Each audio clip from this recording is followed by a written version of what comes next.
Give it up for Griffin. Yeah, we'll see if this works. Okay, cool, awesome. He was like, where's Griffin's title here? It's not revealed yet. Here we go. Maybe. Haha! Space is not cold. At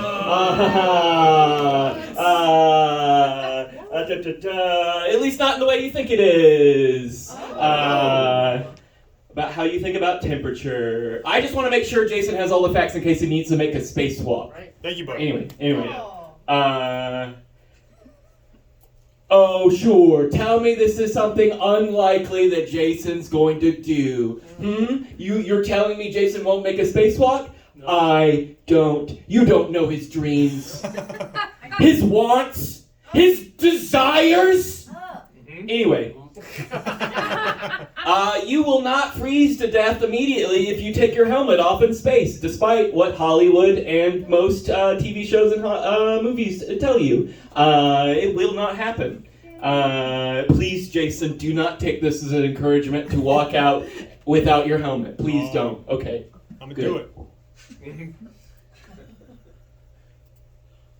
I don't care how fun it sounds so fun.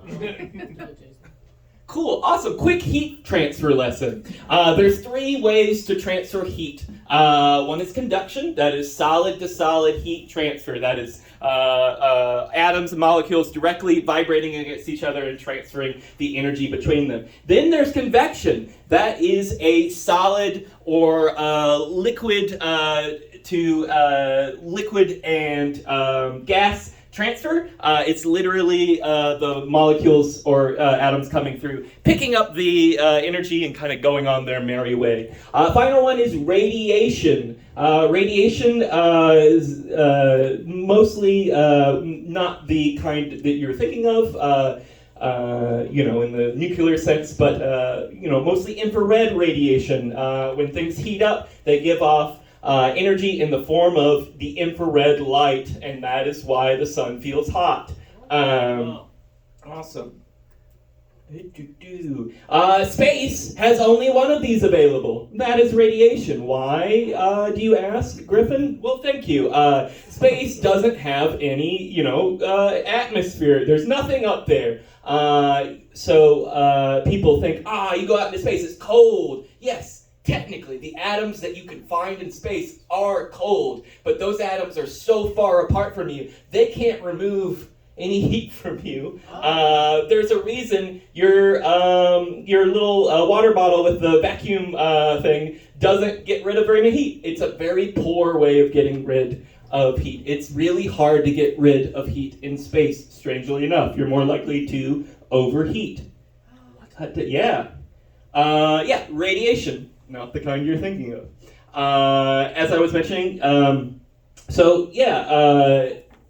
spacecraft, actually the biggest problem is getting rid of heat. That's why radiators are a thing. Any spacecraft you've seen in fiction don't have radiators, that's wrong. It's really hard to get rid.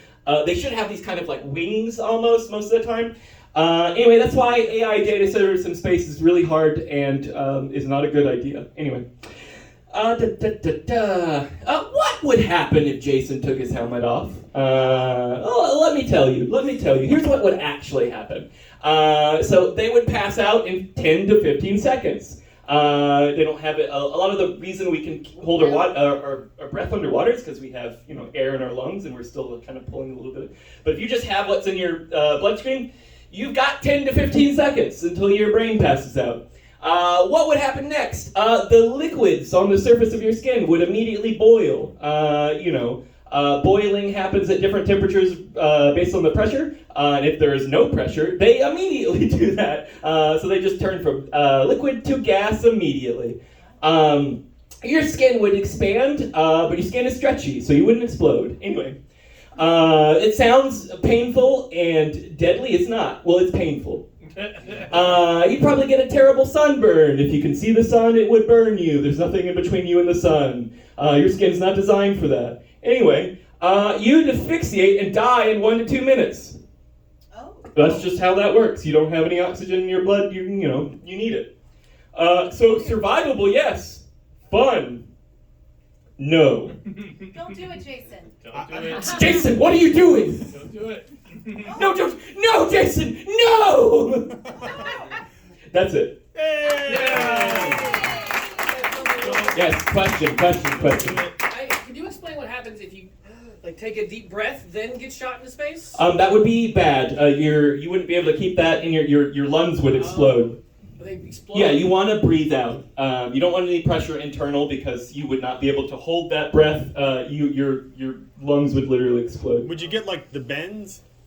I think you would have a bunch of bad things happen, but yes, there's a scene, and that clip is from something, and also, and I would mention what it is, but that would be a spoiler.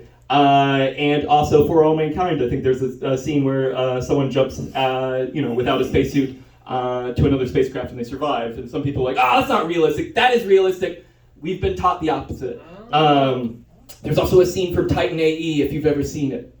Yes. Yes, we got the one. Anyway, cool, awesome. Last question. Oh, no, go for it. I want one. Go for it. Yeah, we got two. Do they make noises in space? No. Oh. No noise. No noise. Yeah. What about aliens? I mean, it depends if they're adapted for vacuum or not. The ice kind? I'm reading a book right now where there's plants in space. Oh. The space plants. Anyway. How accurate is the guy leaving the ship in Event Horizon? Ooh, that's a really good one. I actually just watched the clip for that. It's your eyes wouldn't immediately explode like that, but it's less ridiculous than some of them. Yeah. What about the chick with 3 boobs? That's What about the chick with Science is silent about that. I think Does that make noise? Yes. Oh, okay. It's well, just the central one. You Yes. mentioned spacecrafts with radiators have wings. Is that to prevent leaks? Got him! Got him. Is it to prevent leaks? Give it up for Griffin. Yeah. Everybody.